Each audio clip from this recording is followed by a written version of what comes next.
Yes, it appears that it's doing it. Okay, very cool. Um, cool. I'm gonna dip out of here, and hopefully it works. All right. So if you're hearing me, hello again. Welcome again. We tried once, and then we had to do it again, but we're here now, and that's what matters.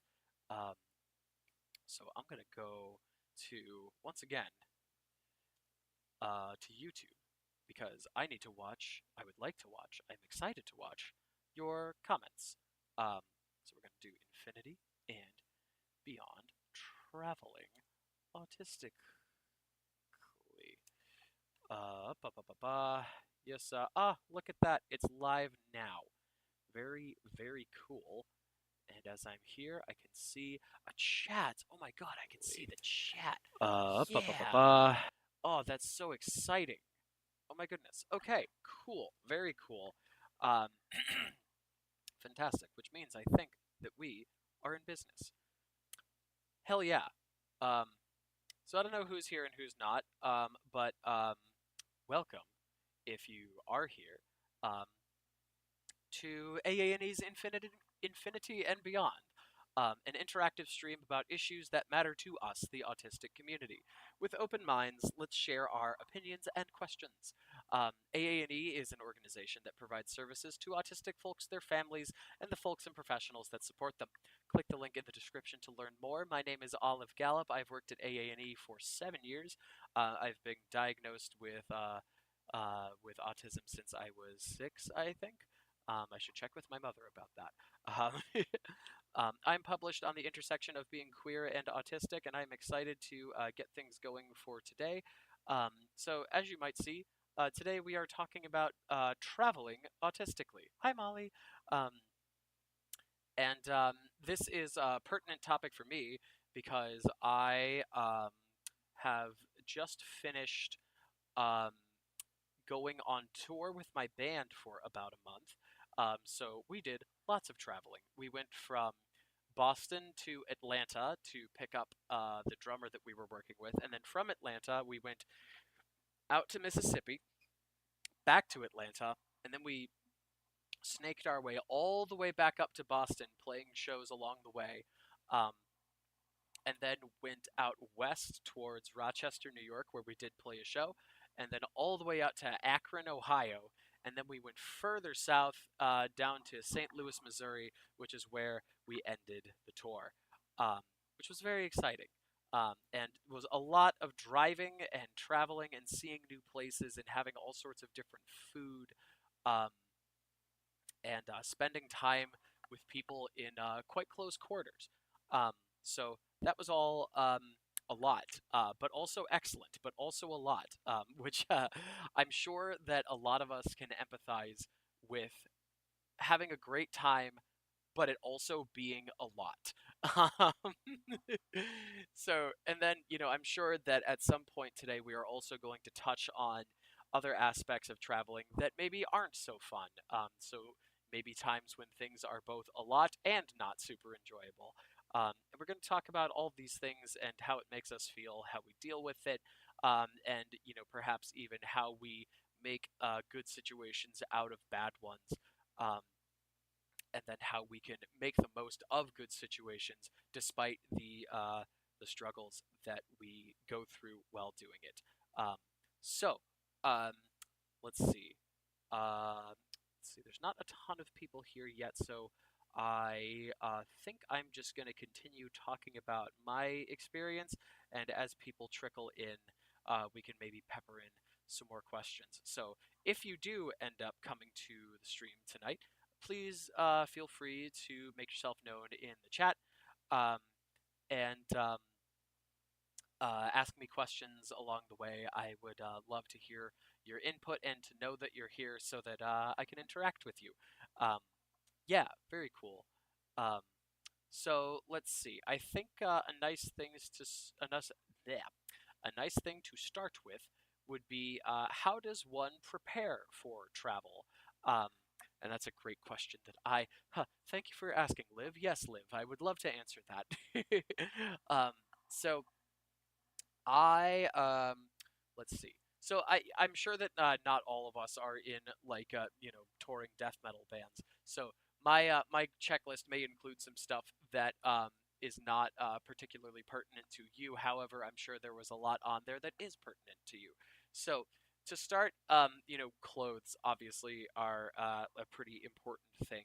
Um, and like I feel like on tour and just traveling in general, like when you're out of your typical environment, sensory stuff becomes even like more challenging to deal with because like sure you can branch out and experiment and even like put up with stuff when you're in the safety of your own home and whatnot. um, but when you're in unfamiliar places, it can get more difficult for sure. um, and that to me, when you're packing, makes you want to pack stuff that is super comfortable. So like for me, like I like you know like I feel like I look really good in like tight clothing that like shows off my figure and stuff, but like at the end of the day I love just like loose fitting stuff that's made out of very comfortable material, typically like cottons or whatever.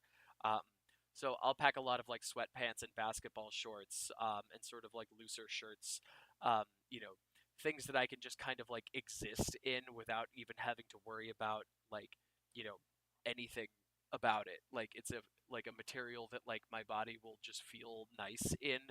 Um, and that I don't have to like allocate any attentional resources to. Um, so like clothes, definitely for sure. And while we're on the topic of like soft items, like comfort items, like oh my god, do I pack lots of comfort items?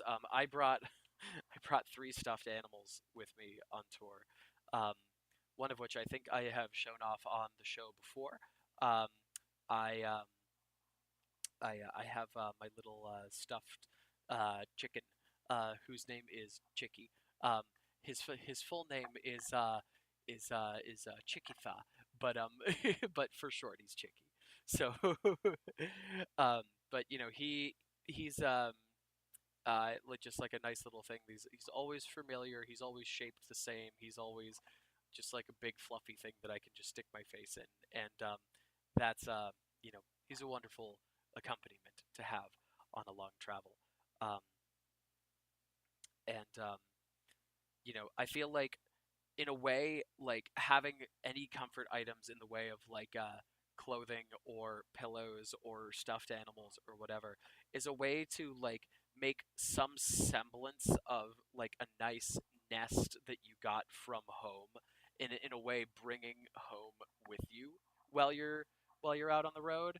um, and it makes the unfamiliar environment all the easier to deal with if you have like a little bit of the familiarity with you. Because like for us, we were cooped up in a Toyota Tacoma, which is just like a pickup truck, for 2.5 weeks, um, and that's pretty tight in there. Like it's a mid-sized pickup truck, so it's like not like a whole ton of space, but but yeah, for sure, it can be tight. So like having my little nest that I can just lean into uh, is really nice. And I do see in the comments a request to have Chicky on camera, so I'm gonna go get him real quick. And la di da di da. All right, hold on. Sorry if you can't hear me or if my audio changed because I had to unplug my headphones and come on. All right, and we're back. So this is Chicky. Chicky is a nice little squishmallow in the shape of a chicken who's also wearing a lovely little farmer outfit because he works on a farm. He's he's a farmer. But yeah, so like having like lovely little comfort items like him um, is a really nice thing to have for sure. Um, a nest is best. Yeah, Molly, I so agree. Absolutely. Um, and yeah, for sure. So what else? Let's continue talking about packing. Like what else is nice to have packed um, for something um, like that. Oh, that was better audio? Oh, what do you know about that? Um, in fact, since I don't have a guest, I think I can just take these off. So, sick. Very cool. Um, yeah, all right. Oh, actually, yeah, cool. I can see that being picked up on my screen as even better. So, very cool. um, all right, cool, good. So, yeah, let's keep talking about packing. So, um, comfort items are great. Entertainment items are also great because like especially when like you're going like a very long way, you're gonna want things to like kind of occupy you because like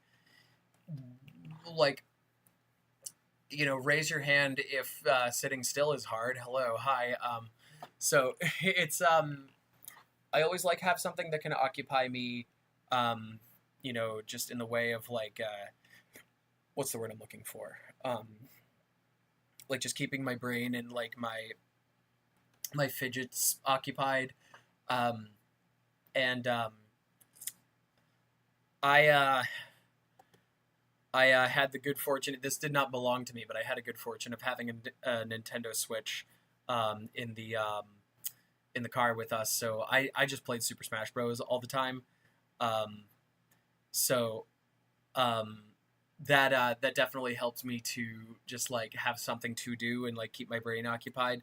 Because like beyond fidgeting, like I'm sure a lot of us experience this as well. I am pretty susceptible to um, like little, sometimes little, sometimes big mental spirals, and like left to my own devices, like I might like catastrophize myself into oblivion. So sometimes having those distractions help a lot, and like having a little gaming console was great for me in that respect.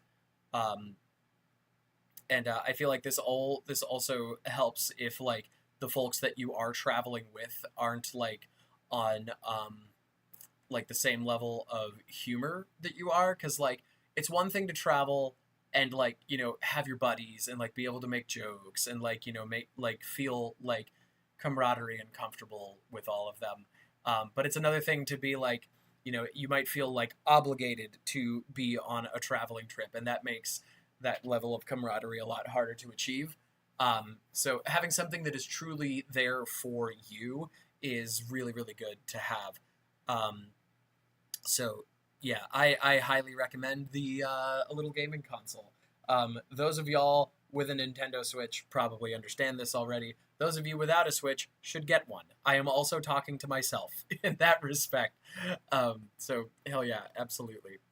And I'm seeing some comments. Otterly, that's awesome. When we go on trips, your husband doesn't put a limit. I'd bring 10 or more stuffies if I could. Yes, absolutely. Like you gotta have the crew with you. You gotta have the stuffy crew with you. Like they're they're gonna help you out so much. Absolutely. Um, and Molly, I'm saying you bring your copy of the Hunger Games. Um, and like I completely understand having like comfort items that like aren't like you might not consider the Hunger Games comforting, but but it I understand that it's a comfort item. Absolutely, 100%. Um, and the true original fidget cube, absolutely. Let's go for sure, for sure, for sure. That's some good stuff. That's awesome. Yeah, no, you guys are right on the money there. Like you bring stuff that is like familiar to you, and if I can just go on a quick tangent, um, because just speaking of just items that one might not consider comforting based on its description, but actually are incredibly comforting. Um, so actually, this does turn into another tangible thing. I love just being able to listen to music and like zone out in my own like world of art and emotion. Um, it's almost like a guided emotional exercise for me to listen to an entire album by a band that I like. So always having music available and a phone charger, because you never know when that's going to run out of battery. That is a great thing. And then the tangent I wanted to go on was that I I have an album that I've been listening to lately that gosh, is um, like a beautiful, beautiful piece of music. It's one of the most like well composed and like just like you know how like when music has like texture and it like just like tickles your brain in that right way, just like oh, it's so freaking good. Um, so this album that I've been listening to is all of that for me. It is also one of the most like morose, like despicably sad records that I have ever listened to. And I recommend it to y'all when you are in a place to be able to take in such immense sadness. The record is called Damnation, and it is by a band called Opeth. That's Opeth, Opeth. The record is incredible. Opeth is typically like a like crazy metal band, but this record has no distortion. It's all clean singing, and like I said, the composition is just like beautiful. And so, whenever you can take on such a thing, it brings me to such a serene place of reflection that I just highly, highly recommend it for anybody, metal fans or not. Like Opeth, Damnation, great record for everybody that can stomach a really sad record. So anyway, I'm going to bring it back to our topic at hand now. Um, let's see. Um, I'm just reading the comments too. You've been borrowing your brother's Switch, Molly. That's awesome. That's awesome. And if he doesn't ask for it back, then you can still borrow it. That's fine. Um, absolutely, absolutely. Um, what else about packing? You want to make sure you bring all your essentials like medicine and like bug spray and all that junk. Sunscreen, oh my god, especially sunscreen. I got burnt a couple times while we were traveling through the South, and like I swear I wasn't even outside for that long. Like the sun is no joke. It is a nuclear ball of plasma that we should all take seriously for sure. Um, and I find that like making my little checklist helps with that because like I'm never gonna remember everything off the bat, but you know, like planning ahead a little bit goes a long way, and also having people who like checking in with folks who are going on the trip with you help a lot. My one of the things that I live by is like if you don't have to do something by yourself, then you don't have to do it by yourself. And packing is something that I very much value having help with, like even if it's just being like, hey, I packed all these things, like cool, right? And they'll be like, yeah, cool, or they'll be like, yeah, and you should also bring this, and like that's like a thing. So that's all good stuff. um, can I repeat that? Yeah. In fact, oh, it says I have to sign in to chat. Oh no. Well, I don't want to mess up. Well, I guess I can do that. But anyway, I'll try to repeat it just so you can hear it. But the name of the band is Opeth, Opeth, Opeth, and the album is called Damnation. Um, like the word damnation, and it's yeah, crazy, crazy good record. Absolutely, very cool. All right, maybe we can move on from packing. Let's see. So in general, how does one prepare to travel? And like the way I'm going to interpret that now is by like how do you mentally prepare for travel? And like essentially, what I did was I kind of turned off um, like my responsibilities to the world outside of traveling. And to make that more concise, I made traveling my world for the 3 months that we were out there. Like checking my email, nope, I'm not doing that. I had squared away my time off from my job, um, which is here at AA&E. I scheduled my time off from AA&E far in advance, so I didn't have to worry about that. Um, and my bosses knew about it. My friends knew about it because I'd been posting about it on my social media for weeks. So by the time I got on the road, all I had to pay attention to was the things in front of me, which is also a wonderful exercise in just being present in general that I found. Like if you're able to be, just kind of here in the moment, then it makes it a lot easier. And I know that that's a privilege because some folks, when y'all might get out on the road, it's for like say you're like getting out on the road for like moving, like that is just something that you have to do. That's not necessarily like something that is like exciting, like going on tour with a band or whatever. um so like but I still feel like being able to be present with that at least helps with being like efficient, not only with the tasks at hand but also with your emotions. Because I remember like even when I was just moving across town, like the days that I had to do that, like I was just like focused on do the thing, and we're doing the thing and that's it. So like it just kind of let me like be present with the folks that were helping me out with it. And during the times that we were driving from one side of town to the other, it was like okay, like we're just gonna do this, and everything's gonna be cool. um, and that like helped the process be like nice and streamlined, and get it over with.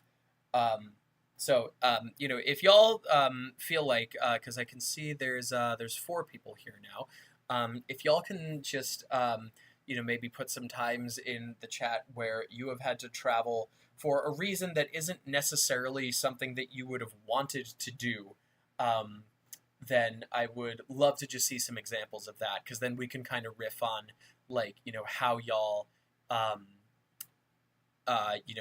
essentially got through it.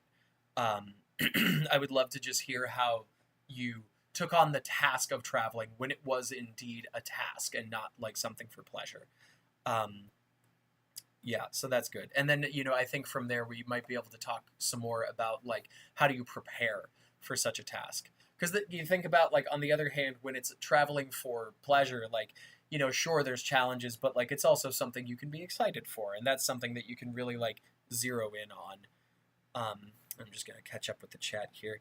Otterly says, if you are traveling alone, playing what you want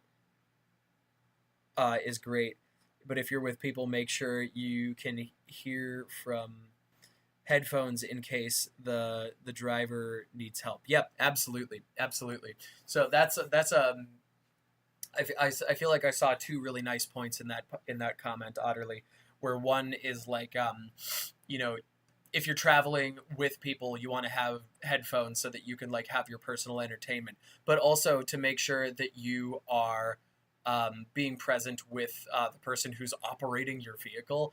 Because especially if you're going a super far away, then you're going to want to like be able to switch off driving and like be um, helping with the task of like the literal travel from point A to point B. And that's something we definitely had to do on tour a lot. There were 4 of us in the truck, and sometimes we'd be driving for like 8 hours at a time, which is like ridiculous. But like split that between 4 people, and it's not so bad. You each take 2-hour shifts of an 8-hour drive, and it's like suddenly it turns out to be pretty okay. So that was nice. And that's a really good point to make, Otterly. Thank you for that.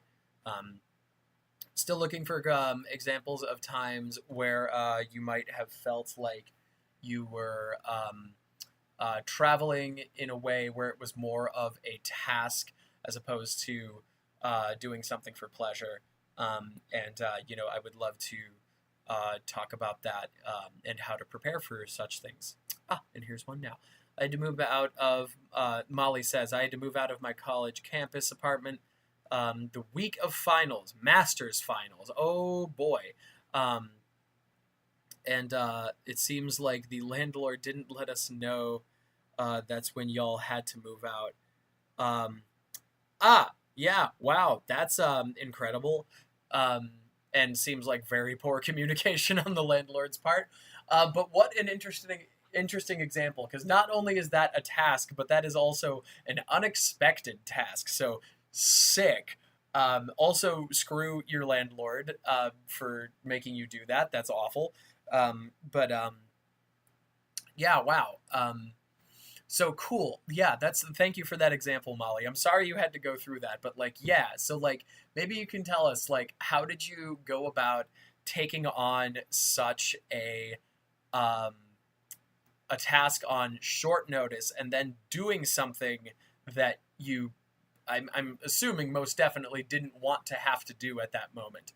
Um, and I feel like this is a pertinent time to mention that like I forget what actual ranking it is, but I remember seeing something that was saying something to the effect that like moving is one of the most like I think like top five one of the most stressful things that a person has to do in their life. And like, I assume that means anything from like just like, apartment or like whole household or whatever. Like it's really stressful to like entirely move your environment. So yeah, absolutely. That seems like that was incredibly stressful, and like definitely let us know how you went about making that happen, because that sounds like just ah that sounds like a lot. um Geez, absolutely. Let's see. Well, actually, so one of my questions here that I had written down was what are things that make traveling difficult, and I had a specific note of like, ooh, sudden changes, and like I feel like that's a good segue from your comment, Molly, into that, because like sudden changes happen all over the place in travel, where like say your car breaks down, or even if there's just like traffic and you have to like you know rethink about like the timing that it's going to take for you to actually do the thing. So that's all stuff to think about. But before I get into that, I'm going to read your comment. Um, so Molly says, I had to find last minute housing during finals. It was a couple streets down, but it was also during COVID. Um, when your school extended the semester unexpectedly. Wow, what a whole ton of unexpected things. Because, like, of course, everything during COVID was nonsense, and like, we were all just kind of flying by the seat of our pants. But yeah, that's crazy. Oh my god. So, um, wow, I can imagine trying to find last minute housing like in any sort of format, whether it's university related or not, is like a total nightmare. So like that's crazy that you had to do that. Oh my god. Um, and Yeah, that's really crazy.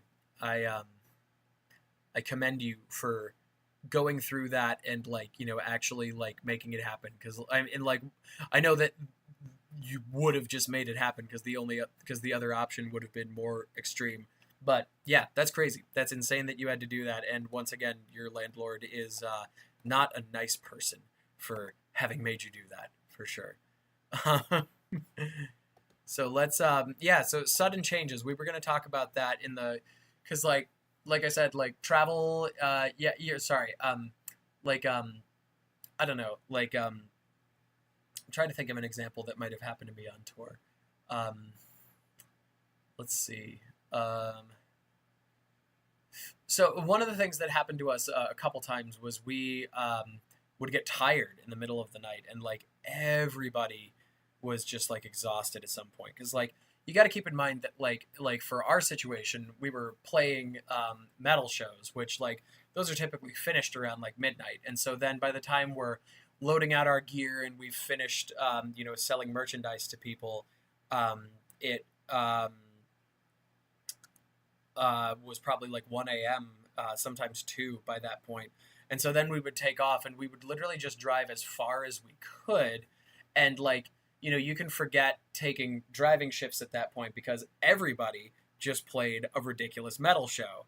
And so at that point, we're all just like exhausted. And that being the case, we would all just have to pull over and like, we only had to sleep in the car one night, and I'm thankful for that, because the other like 2 or 3 times that happened, we got to go to a what is it? Like a motel, and that like at least we got a bed in that sense. But yeah, unexpectedly having to stop makes you have to recalibrate your entire day the next day. Because if you thought, like, okay, I'm going to wake up in the city where I'm going to play, like, that's cool. But if you wake up 2 hours away, then you have to budget the 2 hours that it would take to then get there. Um, so that's something that we had to deal with for sure. Um, any other examples of unexpected things happening to y'all during travel would be appreciated right now. So if you have anything that has happened to you while you've been doing a significant travel thing, um, that would be helpful to hear. And I would love to hear what y'all had for solutions, how y'all treated yourselves to make sure that you were like okay and getting everything that you need. That would be sweet for sure. And I'm also going to continue reading up on Molly's college move story here. So Molly says, "Yep, it was also because we had quote 2 weeks off to quarantine, and that made the semester go 2 weeks beyond." Um, and our landlord would not accommodate that, despite most of the buildings being insert college student, like college housing. I assume is what that means. Um, and yeah, that's crazy. You'd think that if you advertised yourself as college housing, that you would kind of like go with the flow of college, but it seems like that was super not the case with you. Um, Once again, nonsense. Crazy, crazy, crazy. Um, yeah, that's like we're not going to turn this into a stream about landlords because I could go all freaking day, as I'm sure most of us could. But yeah, crazy, absolutely crazy stuff. Molly's also mentioning, especially having something as simple as charging your phone to call loved ones or have meds uh, that need to be refrigerated. That's a major change for sure. Um, oh, this is emphasis to my point. Okay, cool. Thank you for clarifying. Yeah, absolutely, absolutely. It's all very important stuff to have. How do y'all refrigerate stuff on the road? Like, because like I am grateful that my all of my meds do not require refrigeration, so I did not do that. But like, I'm just like thinking to myself, like, what if like on one of our 8 hour drives, I would have had to refrigerate any of my meds? Like that would have been like really something that I would have had to deal with. And so I'm wondering, how do y'all do that? Like, even if you haven't been on an 8 hour trip, like maybe pretend right now that you're going on like an 8 hour trip. For some ungodly reason, you are now going to go be visiting the lovely watery state of Maryland, and you're going to drive the 8 hours that it takes from Boston, Massachusetts to Baltimore, Maryland. Don't go to Baltimore, but like pretend for a minute. The 8 hour trip that would take. How do you refrigerate your stuff along the way? For sure, for sure, for sure. Hotel room fridges. Yes, that's a great one for sure. So I assume that means that like your meds can maybe be unrefrigerated for a while, but at the end of the day, they need to make their way back in the fridge. And having like waypoints like that, yeah, that seems like a really good idea, Molly. Absolutely, for sure, for sure, for sure. Ice packets, or like an iced cooler. Um, that's a great one for sure. Yeah, those ice packets, like those like chemical ones, those last forever. So that's a great idea for sure, for sure. And then okay, so I'm seeing the strategy, like have like the cooler and the ice pack, and then like if you stop at a hotel, you just like refreeze those, and then you're like set for the next day. Absolutely. Uh, Portable cooler with refrigerated meds, says Ryan. Yep, absolutely. That's a great idea. Heck yeah, heck yeah. That's all great stuff.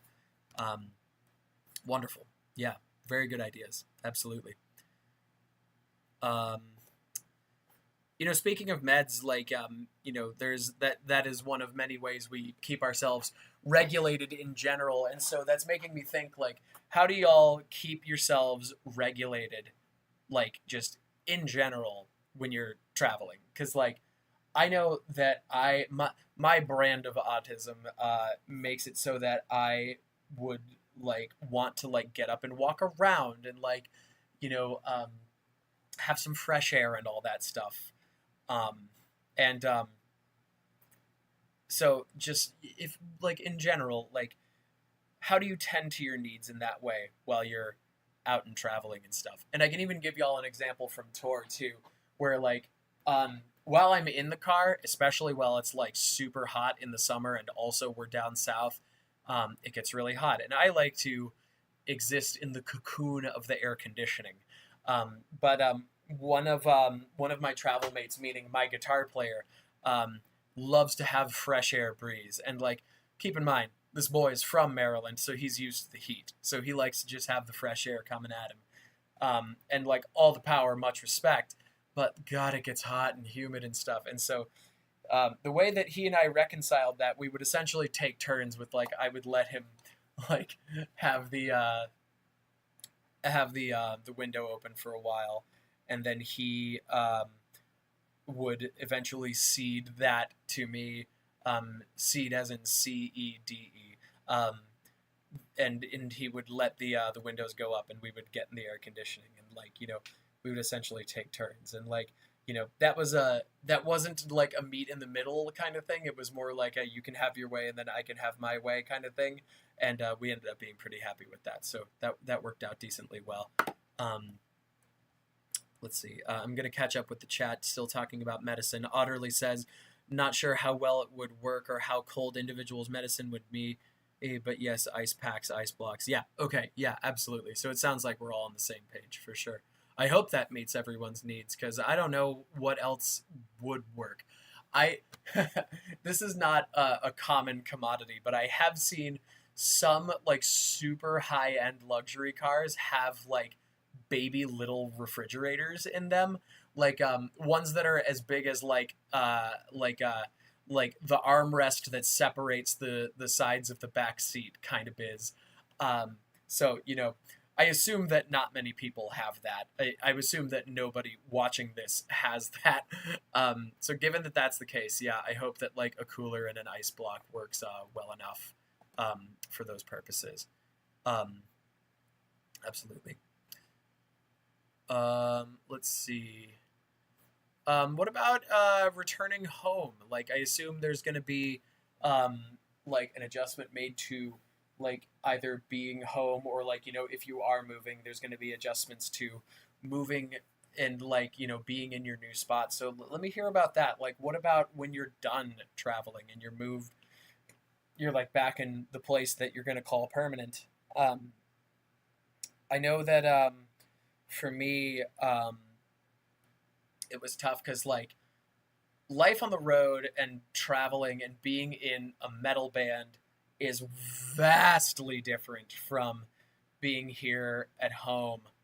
Um, and like I know for me, it was like here at home, like you know I'm a functioning member of society, and like I take into consideration all the different aspects of my life, including like my friends and my work and like everything to do with that. Um, but on tour, like, and forgive my language here, I am just like a rat bastard of a person. Like it just accepting being very dirty and like just being like, all right, whatever, wherever I lay my head tonight is where I'm laying my head, and that's fine. That's what we're doing. Like, let's go. Just kind of accepting that level of like, like just grime, both metaphorically and figure and literally. Um, it's just a thing that I had. But then I get home, and suddenly I have a regular shower again, and like I have my bed, and I have like my things that like I love, but I also have to keep clean, and like you know I have to go grocery shopping as opposed to like going to just like the next gas station and buying the same chicken sandwich that I've had every time.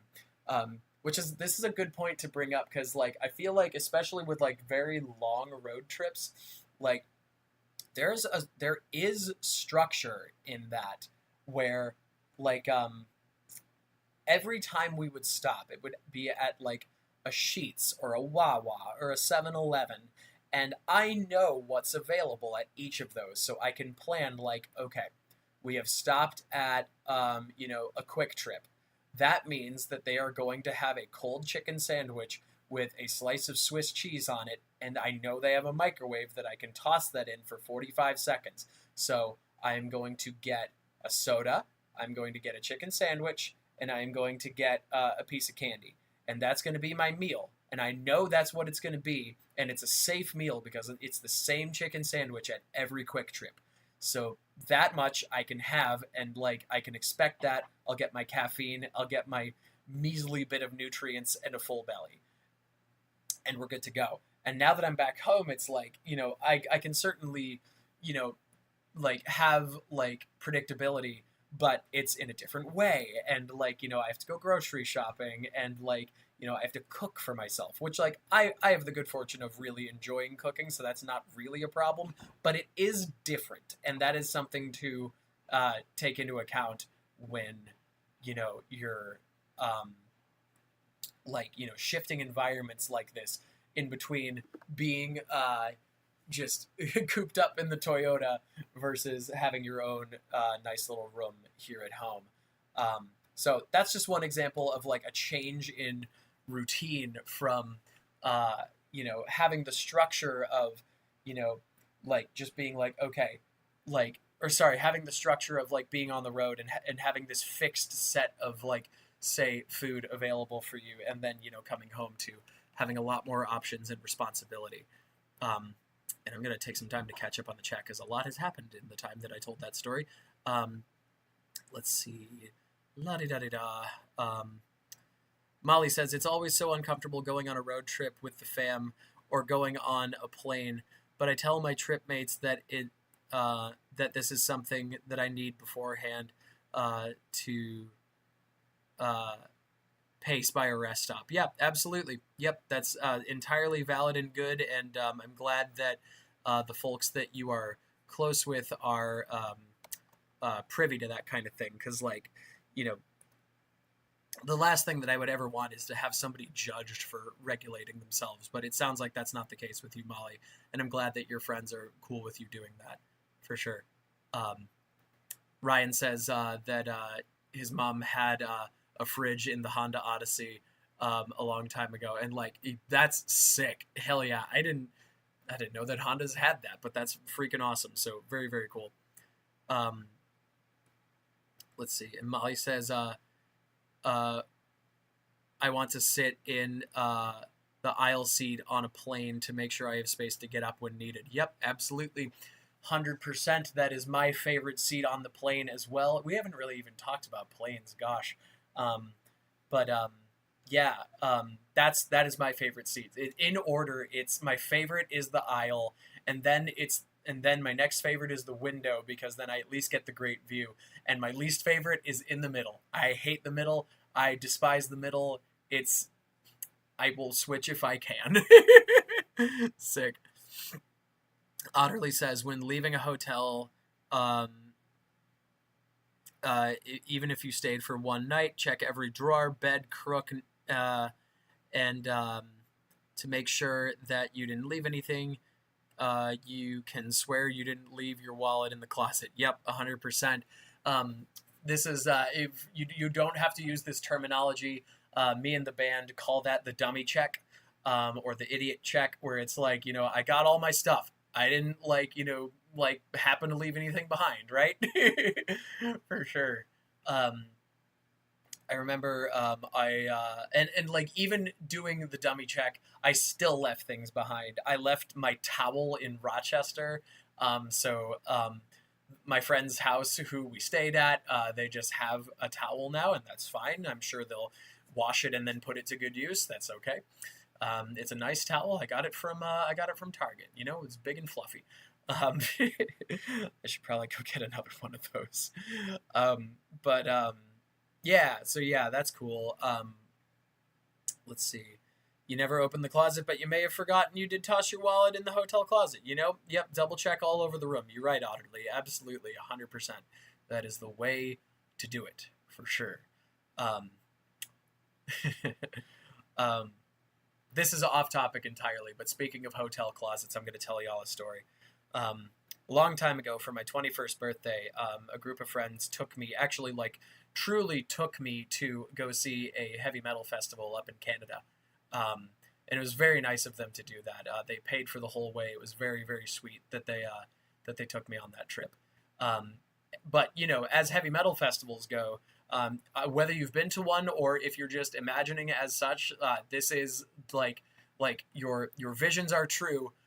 It stinks at the end of the fest because you're out in the dust all day, just sweating, and like, you know, you're like dancing and moshing, and like, you know, you're just like having beers and like, you know, seeing what like bands you want to see, eating whatever cruddy food they got on hand.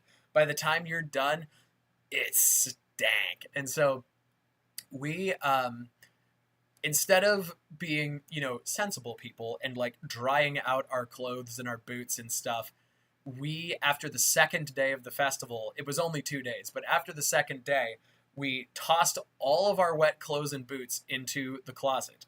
Um, and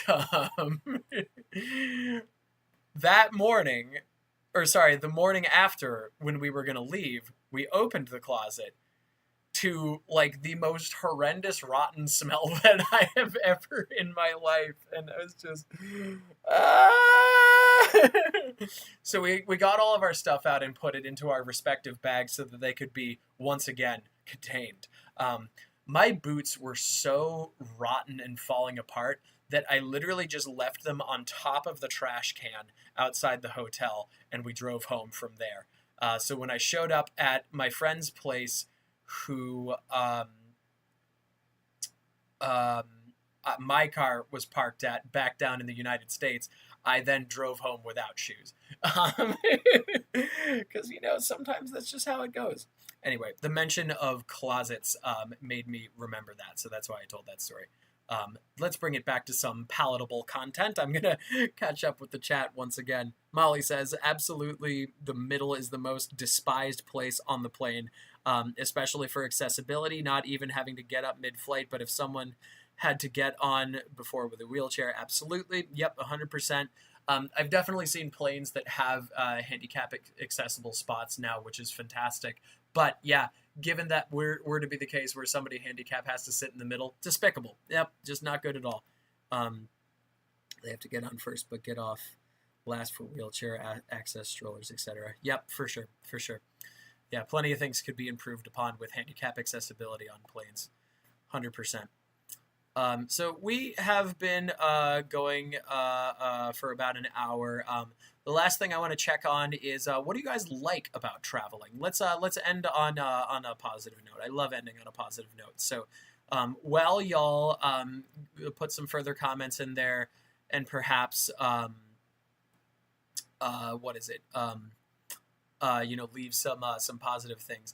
I do just want to mention that we just had a webinar on this topic, where we also talked about some autistic traveling things. You can check it out on Vimeo. I would love it if either Maggie or Ryan could link that in the chat for people to watch. That would be nice. And so if you want to have some more content around this topic, that would be the place to go to it for. Absolutely. So hell yeah, 100%. Gonna catch up with some more chat stuff. I think actually, am I caught up? Oh, I am caught up. How nice. Well, in that case, I'll share something that I love about being able to travel, which is that I am like, I don't want to consider myself a foodie because like I'm not like upscale like that, but like I just love regional cuisine. And like, you know, more examples from tour. So like the closest we got to Chicago was Indianapolis, in Indiana. Um, and I'm having a brain fart. Is Indianapolis in Indiana? I'm pretty sure it is. I'm having like I dyed my hair blonde, and it like the personality came along with it. Not to perpetuate stereotypes, but Indianapolis. Oh, why did it delete itself? Indianapolis is in The state of Indiana. Good. Okay. Okay. I should have been able to figure that out, but that's why we have Google. So sick. Absolutely. Um, um, yeah. So while we were there, that's the closest to Chicago we would have gotten, and in that time, we tried some Chicago deep dish, which was really great. Um, we went down to Nashville to have Nashville hot chicken, and that I did not like. I'm glad I tried it because, like, famous Nashville hot chicken, but like I feel like they forwent um, flavor just for the sake of it being hot, and I just didn't like that, man. Like buffalo is so much better because you can taste like the vinegar and the spices, and like it's hot, but like it tastes like a sauce as opposed to just like this is hot, like screw you, like ugh. Anyway, so that was good. Gosh, what else did we do?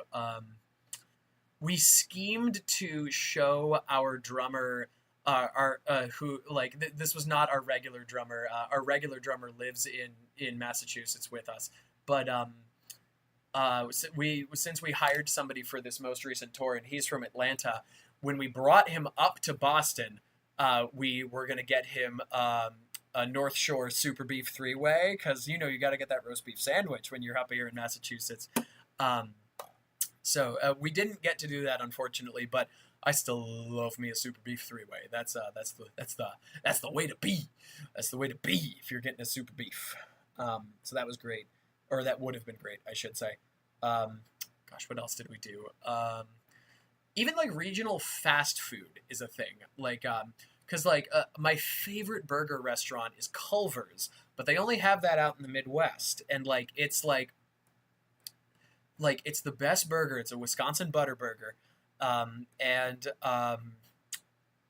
then they also have like fried cheese and like milkshakes, and like just like the way they do it is bomb. It's so freaking good, and so but like we only get to have it when we go out to the Midwest because that's the only place where it is. And honestly, I feel like New England is pretty lacking in the way of fast food because like down south you got like Zaxby's, Bojangles, and then you got like your Sheetz, your Wawa, all that biz. And then Midwest you got Culver's. But up here in Massachusetts, it's literally just like Wendy's, McDonald's, Burger King, like all the like real national chains, and it's just like, man, like we're lacking, man, goddamn. So anyway, um, I'll hush up about food so I can catch up on the chat here. Let's see. La di da di da. Trying new food. Otterly says, if you travel with kids, be ready for a lot of stops, bathroom breaks, whining, Taylor Swift songs, fart jokes.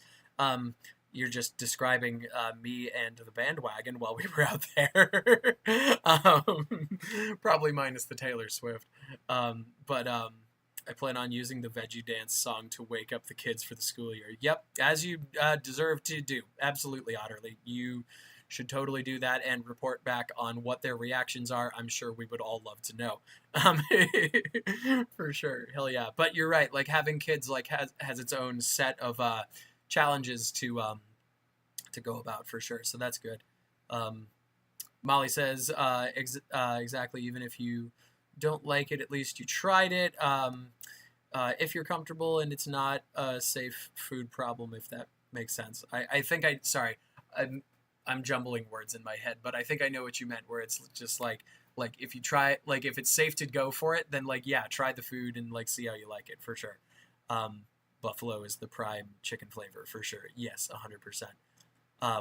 Oh, Molly, if you go out to the Midwest, like try a Culver's butter burger. It is the biz, as my dear friend Ryan would put it. Shout out to Ryan Burke if you're listening. You're probably not, but whatever. Very cool. Yeah, Maine sucks too. Yep, 100%. I mean, yep, it pretty well checks out. Although I must say, the last time I was in Maine, I was once again I was playing a show up there, and I got some real dank fried seafood, and that was pretty good. So hell yeah, absolutely. Cool. Well, we've been going for about 53 minutes here, so I think this might be a good place to wrap up. Thanks for being here. Thanks for talking about food and about traveling and sharing all your tips. And if you watch this later on, I'm happy that you're here and that you got to watching it. Oh God, you hold on, more tangent. Yes, Molly, butter burger. It's butter on the burger. It's burger with some butter. It's butter on the burger. Like it's the biz. It's so freaking tasty. Like I can't explain it. You just gotta have a Wisconsin butter burger. It's so good. It's so good. And get some fried cheese curds while you're out there too, for sure. But anyway, as I was saying, thank you all for being here. What a lovely time. Thank you for participating in this conversation. I appreciate y'all's comments. And if you come later, I hope that this was a nice thing to listen to. And I hope that some of our comments, whether said by me or in the chat, resonate with you and that you had a nice time listening. Once again, please feel free to check out the Vimeo video that we have of our webinar on the same topic of traveling while autistic. Lovely, lovely, lovely. Absolutely. So once again, AA&E is an organization that provides services to autistic folks, their families, and the folks and professionals that support them. Click the link in the description to learn more. My name is Liv. I have been honored to have been the host of Infinity and Beyond, and I will continue to be so as the show continues. Thanks for being here tonight. Love y'all.